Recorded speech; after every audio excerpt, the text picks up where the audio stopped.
जय हो बाबा भैरवनाथ की जय हो। मैं ऋतु द्विवेदी आज आपको अपना कुछ एक्सपीरियंस शेयर करना चाहती हूँ। जैसा कि आपको पता ही है कि मेरा बाबा ने एक साल भीतर ही झोली भर दी है बाबा ने। तो मैं कुछ आपको अपनी पूजन विधि के बारे में बताना चाह रही हूँ, जिससे आपका भी झोली भरे एक साल के भीतर। मैं प्रतिदिन इस तरीके से पूजन विधि किया करती थी। सबसे पहले प्रातः काल या संध्या संध्या के समय भैरव बाबा के सामने मैं दीपक जलाकर सीधे हाथ में जल लेकर आप संकल्प करती थी कि हे बाबा मेरा भी मेरे सीधे हाथ में जल लेकर आपको संकल्प करना है कि हे भगवान, मैं आपकी दोनों समय दीपक जलाकर आरती कर रही हूँ और इसी माह आपको मुझे 2 लाइन दिखानी है। आपको जो मेरी सबकी झोली भरते हैं तो मेरी भी आपको भरनी पड़ेगी। यही जिद करनी है, जैसे कि एक बालक या बालिका अपने माता पिता से करती है। और पूरे दिन बाबा का जाप या अपना अपना संकल्प दोहराएं और बाबा के वीडियोस देखें मेरी, और ये संकल्प जरूर करते रहें कि मेरी मनोकामना पूर्ति करें। बाबा बड़े दयालु हैं। बाबा बहनों की, वैसे भी बहनों का भाव ज़्यादा अच्छा होता है, तो आप बहनों की जल्दी सुनते हैं और बड़े दयालु हैं। और आपका भाव इतना प्रबल होना चाहिए कि आपकी आंख से आंसू आ जाएं।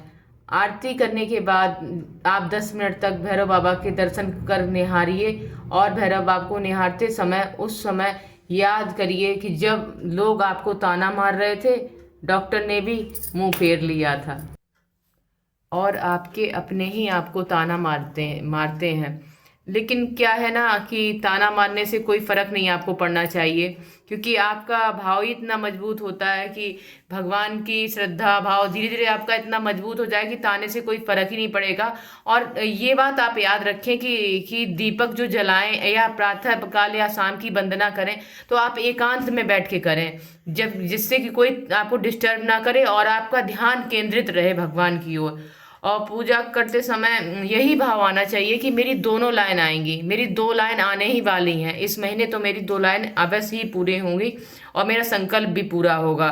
और बाई चांस आपकी डेट आ जाए तो आपको दीपक जलाना अवश्य ही है। आपने आपने अपने पति पे जलवाना है, नहीं तो कोई और आपके सदस्य हो कोई उन पे जलवाना है। और आपको वही दीपक के थोड़ी दूर खड़े होके आपको अपना संकल्प दोहराना है, बार बार संकल्प यही दोहराना है। और भाव तो आपका वही रहता है, भगवान तो भाव के भाव भूखे हैं। भगवान तो भाव के भूखे हैं ना, तो आप दूर से भाव करिए अपना और दीपक के सामने ही ज्योति को ध्यान से निहारिए और यही कहिए कि बाबा आप सबका उद्धार करते हैं, मेरा भी उद्धार करिए। कितना समय हो गया है, अब तो झोली भरिए बाबा। और देखना आपका इसी महीने और 2 लाइनें दिखें तो आप देखना 2 ही लाइन आपको दिखेंगी और जल्दी ही आपकी संकल्प पूरा होगा और आप धाम पे जरूर जाइएगा जब आपका संकल्प पूरा हो जाए। ठीक है बहनों, मैं आगे अगले वीडियो में आपको बहुत कुछ बताऊंगी। और आपकी अगर अगर कोई भी क्वेरी हो, कोई भी क्वेश्चन हो, कोई भी भाव आपका आ रहा हो तो आप हमें कमेंट में बता सकते हैं और मैं जल्दी आपको नई न्यू अपडेट देती हूँ। जय हो लाल धागे सरकार की, जय हो भैरव।